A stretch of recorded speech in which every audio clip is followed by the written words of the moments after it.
पवित्र अक्षय तृतीय अवसर में द्वितीय श्रीक्षेत्र बारिपदारे तीन रथर चक अक्षरे लगिला। संध्यारे मदन मोहन उपस्थित में वासुदेव रथखला अक्षरे बसी पूजा पाइला।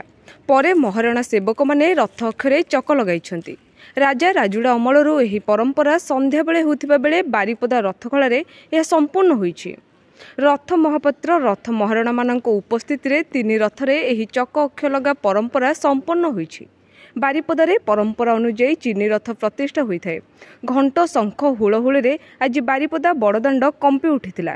आज ठाकुर चलती प्रतिमा मानकु चंदन लगी हेबा छेना और पणा भोग लगी हेला परे पोखरी को जाई पानी छुआ हेबो। बारिपदारे आज चंदन यात्रा आरंभ होईछि। जय जगन्नाथ। आज आमर ओडिशार द्वितीय श्रीक्षेत्र बारिपदा श्री श्री हरिवल्द महाप्रभुंर रथ निर्माण कर्म आरंभ है। आज अक्षय तृतीया एवं हिंदू धर्मर चाषी कूल आज ये चाषबासर अनुकूल करती। तासह आमर ये रथ यात्रार तीन टी रथ पाई तीन टी अक्षरे चक लगिला। तापरे आमर बर्तमान हूँ ग्रीष्म ऋतु से आज 21 दिन पर्यंत चंदन यात्रार आरंभ। ये चंदन यात्रा ठाकुर शीतल करने आमर दिन बेले उदा गामछा शिर में दिखाई था। 21 दिन पर्यंत यहाँ चली था। तापर आमर 21 दिन पर आमर भौरी हुए नौका यात्रा हुए।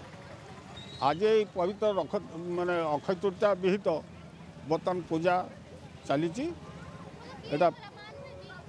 रथर अनुकूल माने तैयारी आरंभ।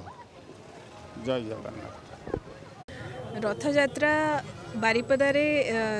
बारिपदा हूँ द्वितीय श्रीक्षेत्र पुरी जगन्नाथ मंदिर पर एवं एठारे मध्य सही श्रृंखला विधि भाव जेपरी हवा कथा सही भाव हम आल्दो इलेक्शन अच्छी तथापि आम सबु प्रकार यथेष्ट नियम पालन करी आज प्रथम अक्षय तृतीया आरंभ है। सबू माने काठ रथ काठ पूजा हो सारी एवं आज आरंभ है रथ काम सबु श्रृंखला भाव हम।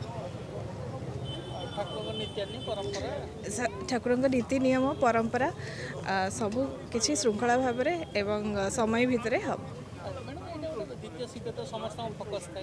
यहाँ द्वितीय श्रीक्षेत्र जेहेतु आ समस्तंकर फोकस थाए बारिपदा उपरे से आमे सबु प्रकार नियम पालन करवा एवं सबु किछि देखिबा कि जेपरि सबु किछि श्रृंखला भितर आ समय भितर सबु किछि ठीक भाव रे हे परिबो जेमति। आज्ञा। ब्यूरो रिपोर्ट प्रयोग खबर।